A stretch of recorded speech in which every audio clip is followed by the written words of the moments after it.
नमस्कार बालमित्रांनो, लर्नेक्स मराठी या आपल्या यूट्यूब चॅनलवर तुमचे स्वागत आहे.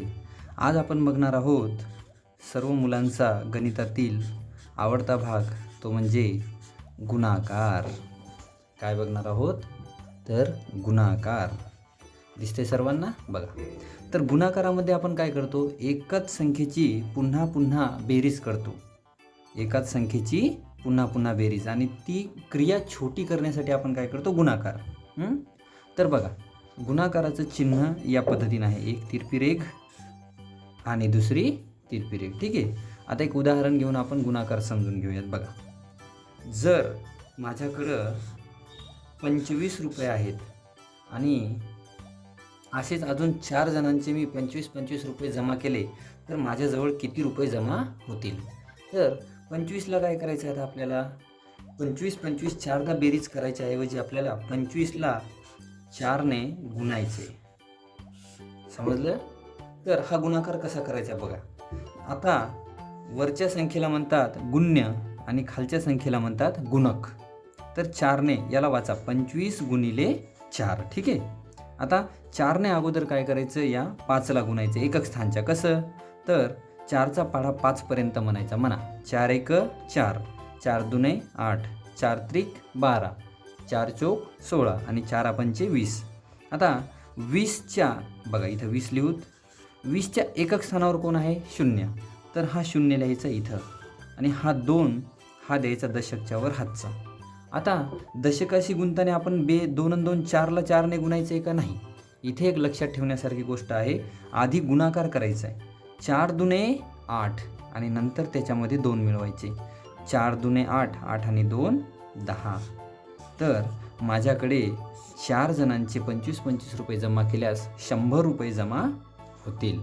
असं अजून एक उदाहरण आपण बघूया. ठीक आहे. आता पहा, जर 30 रुपयाला 1 याप्रमाणे 5 वह्या विकत घेतल्या, तर किती रुपये खर्च येईल?